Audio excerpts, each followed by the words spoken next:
Hola, ¿qué tal amigos? Bienvenidos a un episodio más de la Biblia bajo los lentes. En este estudio que estamos haciendo del libro de Miqueas, hoy día nos toca el capítulo 4. Sí, lo sé, les debo una disculpa. Hace 2 semanas que no publico videos. La primera semana estuve un poco enfermo y en la segunda, bueno, se me había acumulado tantas cosas en los días que estuve enfermo que no alcancé a hacer el video. Entonces, hoy día estamos retomando.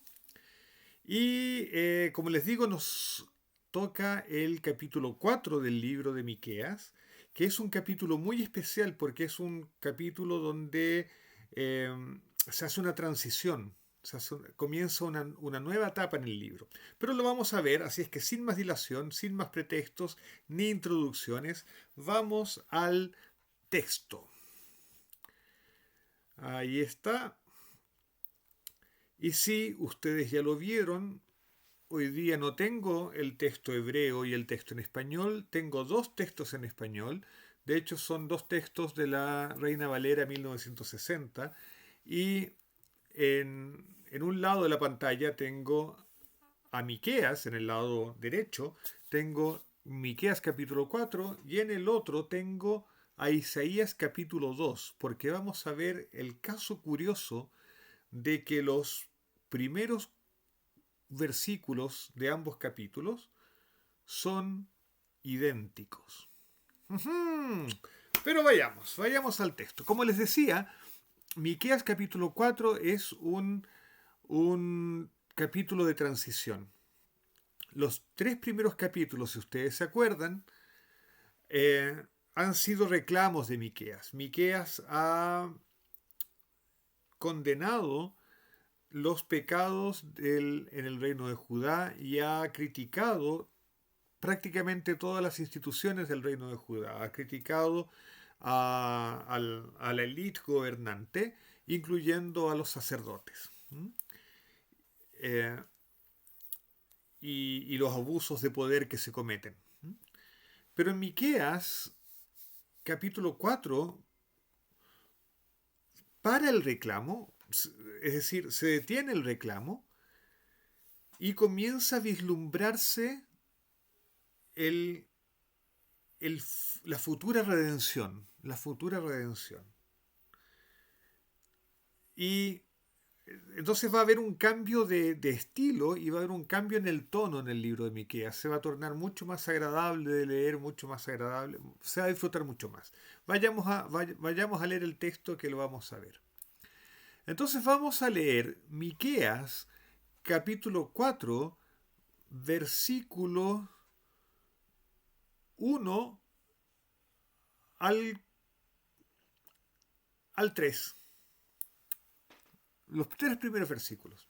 Dice así: Acontecerá en los postreros tiempos que el monte de la casa de Jehová será establecido por cabecera de montes, y más alto que los collados, y correrán a él los pueblos.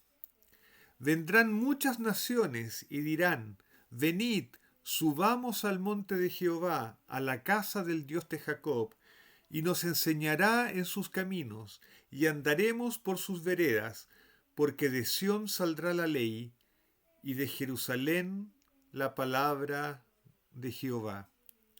Y él juzgará entre muchos pueblos, y corregirá a naciones poderosas, hasta muy lejos, y martillarán sus espadas para asadones, y sus lanzas para hoces. No alzará espada nación contra nación, ni se ensayarán más para la guerra. Lindos versículos esta es una linda profecía de lo que va a ocurrir en la era mesiánica. Vayamos ahora a Isaías capítulo 2. Voy a leer del versículo 2 al 4. Dice lo siguiente: Acontecerá en lo postrero de los tiempos que será confirmado el monte de la casa de Jehová como cabeza de los montes, y será exaltado sobre los collados, y correrán a él todas las naciones, y vendrán muchos pueblos, y dirán: venid y subamos al monte de Jehová, a la casa del Dios de Jacob, y nos enseñará sus caminos, y caminaremos por sus sendas, porque de Sión saldrá la ley, y de Jerusalén la palabra de Jehová, y juzgará entre las naciones, y reprenderá a muchos pueblos, y volverán sus espadas en rejas de arado, y sus lanzas en hoces.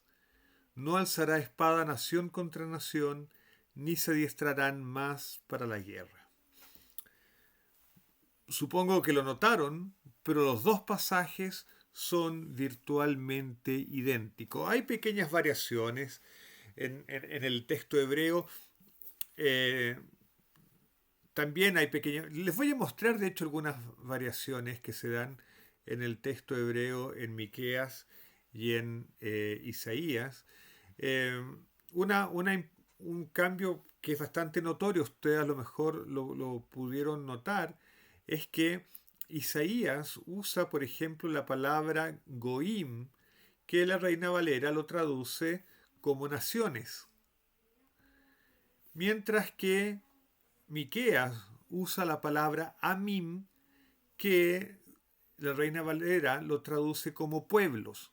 Evidentemente, pueblos y naciones son sinónimos, pero no es la misma palabra, son sinónimos. ¿Ok? Dicho sea de paso, esto es un ejemplo que muestra cómo la palabra goi, que en el contexto judaico se usa para referirse a los no judíos, no es una palabra peyorativa, es una palabra que significa naciones y es sinónimo, es un sinónimo de la palabra am, que significa pueblo. ¿Ok? Entonces no es peyorativo. Se puede usar peyorativamente también, y seguramente hay personas que lo usan peyorativamente también, como todas las palabras se pueden usar peyorativamente, pero la palabra goy no tiene un sentido intrínsecamente peyorativo, simplemente significa nación. ¿Ok?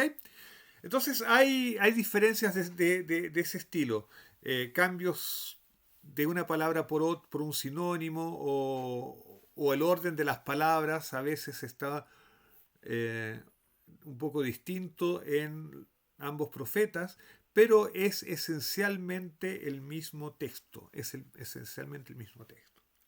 ¿Y qué dice este texto? Este texto dice que en los postreros tiempos, o sea, en los tiempos finales, como lo dice el texto hebreo, el texto hebreo dice Beaharit Ayamim, que significa Beaharit Ayamim, significa en los últimos días. En los últimos días. Esa es la traducción literal. Entonces, en el final del tiempo, en el tiempo del fin, otra forma de entenderlo es en la era mesiánica. Cuando ocurra la redención, ¿qué es lo que va a ocurrir? Que el monte de la casa de Jehová será establecido por cabecera de los montes. El monte de la casa de Jehová es el monte del templo. Entonces esto dice, bueno, no es necesario entender literalmente que el monte del templo va a crecer y va a ser mayor que el monte Everest. No, no, no, no, no. Es, Esto quiere decir que eh, va a haber un reconocimiento mundial de el Dios de Israel como el Dios de todas las naciones. ¿Mm? Un Dios de todas las naciones. ¿Ok? De hecho, eso es lo que se explica en el verso 2. Vendrán muchas naciones y dirán, venid, subamos al monte de Jehová, a la casa del Dios de Jacob, y nos enseñará sus caminos, y andaremos por sus veredas, porque de Sión saldrá la ley, de Sión saldrá la Torá. Eso es lo que dice el texto en hebreo. De Sión saldrá la Torá, y de Jerusalén su palabra. Es decir, todas las naciones en el tiempo del fin, cuando ocurra la redención, todos los pueblos van a ver lo que Dios va a haber hecho con Israel, con su pueblo, y van a quedar tan impresionados, el asunto va a ser tan increíble, que van a decir, tenemos que adorar al Dios de Israel. ¿Mm? Y van a querer aprender y van a querer aprender. Todas las naciones van a querer aprender Torá. Y Dios les va a enseñar Torá a todos los pueblos, a todas las naciones. Y la Torá va a ser la instrucción que van a seguir todos los pueblos. Eso es lo que dice tanto Miqueas como Isaías. Esa es la visión de los profetas de Israel. Fíjense, bueno, esto lo hemos dicho porque hay un video en el que analizo Isaías capítulo 2, pero la visión de la redención que tiene el Antiguo Testamento, la Biblia hebrea, no es una visión exclusivista, no es una redención para los judíos y los demás que exploten. No, es la visión de un futuro muy inclusivo, muy inclusivo. Todas las naciones son bienvenidas a disfrutar de la redención que Dios trae al mundo. Todas las naciones. ¿Mm? Versículo 3 de Isaías capítulo 4. Y él juzgará entre muchos pueblos y corregirá a las naciones poderosas hasta muy lejos y martillarán sus espadas para asadones y sus lanzas para hoces. No alzará espada nación contra nación ni se ensayarán más para la guerra. Primero, esto es importante.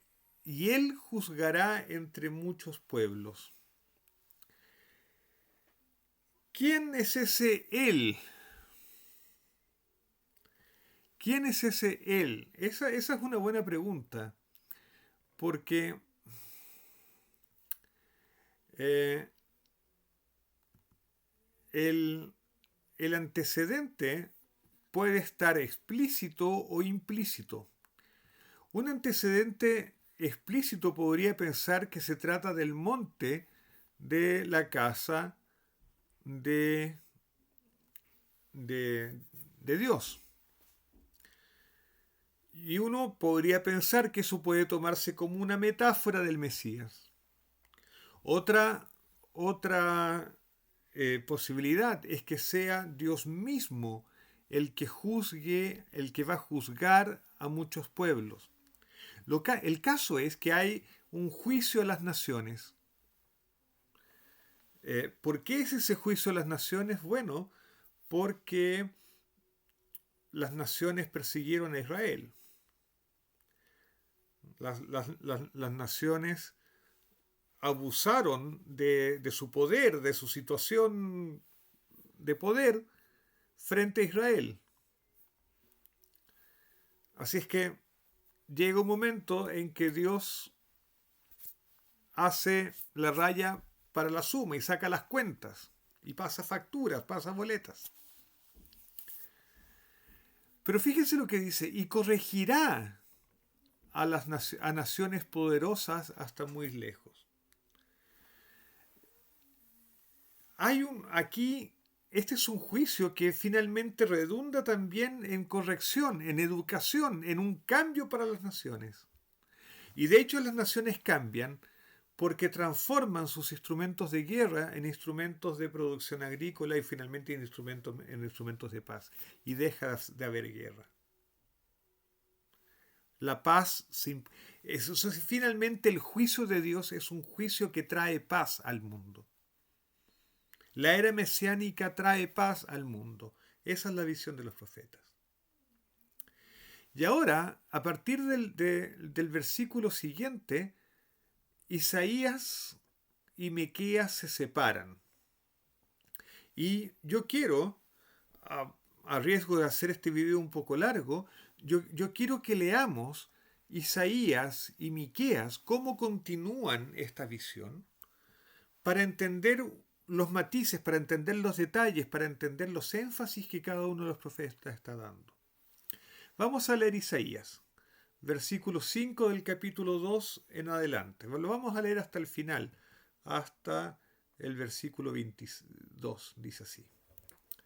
Venid, oh casa de Jacob, y caminemos a la luz de Jehová. Ciertamente tú has dejado tu pueblo, la casa de Jacob, porque están llenos de costumbres traídas del oriente y de agoreros como los filisteos, y pactan con hijos extranjeros. Su tierra está llena de plata y oro, sus tesoros no tienen fin, también está su tierra llena de caballos, y sus carros son innumerables. Además su tierra está llena de ídolos, y se han arrodillado ante la obra de sus manos, ante lo que fabricaron sus dedos. Y se ha inclinado el hombre y el varón se ha humillado. Por tanto, no los perdones. Métete en la peña, escóndete en el polvo de la presencia temible de Jehová y el resplandor de su majestad. La altivez de los ojos del hombre será abatida, y la soberbia de los hombres será humillada, y Jehová será exaltado en aquel día. Porque día de Jehová de los ejércitos vendrá sobre todo soberbio y altivo, sobre todo enaltecido, y será abatido. Sobre todos los cedros del Líbano, altos y erguidos, y sobre todas las encinas de Basán, sobre todos los montes altos y sobre todos los collados elevados, sobre toda torre alta y sobre todo muro fuerte, sobre todas las naves de Tarsis y sobre todas las pinturas preciadas. La altivez del hombre será abatida, y la soberbia de los hombres será humillada, y sólo Jehová será exaltado en aquel día. Él quitará totalmente los ídolos, y se meterán en las cavernas de las peñas y en las aberturas de la tierra, por la presencia temible de Jehová, y por el resplandor de su majestad, cuando Él se levante para castigar la tierra. Aquel día arrojará el hombre a los topos y murciélagos sus ídolos de plata y sus ídolos de oro que le hicieron para que adorase. Y se meterá en las hendiduras de las rocas y en las cavernas de las peñas, por la presencia formidable de Jehová y por el resplandor de su majestad, cuando se levante para castigar la tierra. Dejaos del hombre cuyo aliento está en su nariz, porque ¿de qué es él estimado? Ok, ¿cuál es el énfasis entonces de el capítulo 2 de Isaías? Después de relatar cómo va a ser la era mesiánica, cómo va a ser exaltado Dios y cómo las naciones van a querer aprender de Dios y a seguir su ley, el énfasis de Isaías es el juicio de Dios como castigo y como la justa retribución que se le da, o perdón, o digamos, como la claro, el justo castigo que se le da a los orgullosos, a los exaltados y a los idólatras. Esa es la tónica. Es decir, el, el juicio de Dios y la revelación final de Dios lo que produce es el castigo de los rebeldes. Eso es. ¿Ok? Entonces la presencia de Dios como causa de castigo. Pero vean cómo lo propone Miqueas. Miqueas, capítulo 4, versículos 4 en adelante. Dice así. Y se sentará cada uno debajo de su vid y debajo de su higuera, y no habrá quien los amedrente, porque la boca de Jehová de los ejércitos ha hablado. Aunque todos los pueblos anden cada uno en el nombre de su Dios, nosotros con todo andaremos en el nombre de Jehová nuestro Dios eternamente y para siempre. En aquel día, dice Jehová, juntaré la que cojea y recogeré la descarriada y a la que afligí, y pondré a la coja como remanente y a la descarriada como nación robusta. Y Jehová reinará sobre ellos en el monte de Sión desde ahora y para siempre. Y tú, oh torre del rebaño, fortaleza de la hija de Sión, hasta ti vendrá el señorío primero, el reino de la hija de Jerusalén. Ahora, ¿por qué gritas tanto? ¿No hay rey en ti? ¿Pereció tu consejero que te ha tomado dolor como de mujer de parto? Duélete y gime, hija de Sión, como mujer que está de parto, porque ahora saldrás de la ciudad y morarás en el campo y llegarás hasta Babilonia, y allí serás liberada. Allí te redimirá Jehová de la mano de tus enemigos. Pero ahora se han juntado muchas naciones contra ti y dicen, sea profanada y vean nuestros ojos su deseo en Sión. Mas ellos no conocieron los pensamientos de Jehová, ni entendieron su consejo, por lo cual los juntó como gavillas en la era. Levántate y trilla, hija de Sión, porque haré tu cuerno como de hierro y tus uñas de bronce, y desmenuzarás a muchos pueblos, y consagrarás a Jehová tu botín, y sus riquezas al Señor de toda la tierra. Fíjense que el énfasis de Miqueas es mirar al futuro, mirar esta proyección hacia la era mesiánica y ver en ella la redención del pueblo de Dios. Y hay imágenes llenas de ternura, como esta del versículo 6, en que Dios dice, juntaré a la que cojea, recogeré a la descarriada, a la que afligí. Y el versículo 7, y pondré a la coja como remanescente y a la descarriada como nación robusta. Hay imágenes llenas de ternura, llenas de cuidado. Miqueas ve la redención futura y lo que resalta es el cuidado de Dios por su pueblo. Es cierto, el pueblo se va a tener que ir al exilio, va a tener que pasar por momentos dolorosos, como la mujer en el parto. Eso todo es cierto, pero lo que Miqueas enfatiza es el rescate. Dios va a rescatar a su pueblo, a este pueblo que parece que está a punto de perecer, parece que toda la fuerza se ha ido de él, el pueblo que ha llegado a ser el más despreciable de toda la tierra.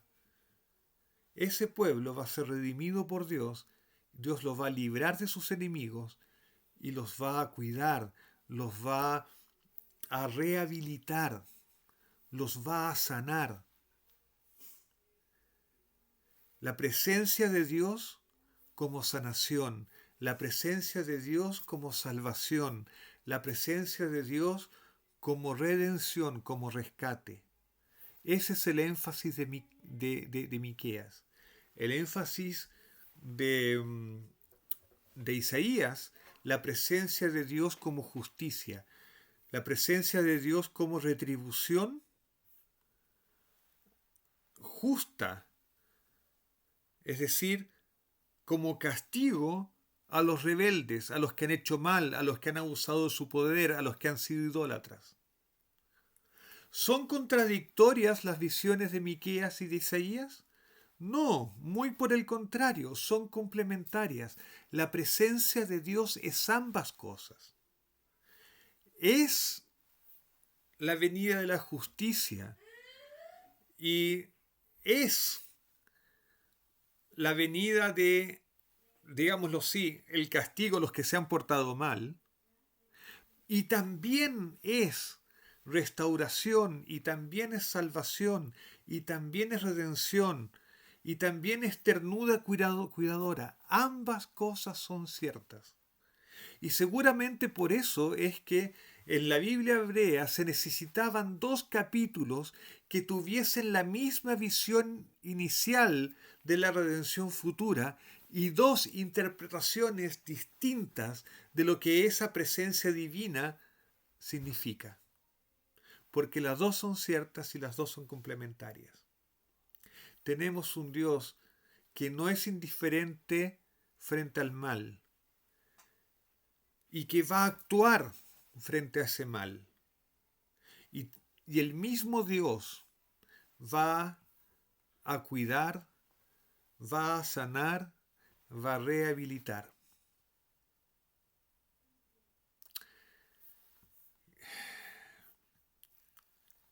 Y en este capítulo 4 de Miqueas, con esta visión de la ternura de Dios, comienza otro tono.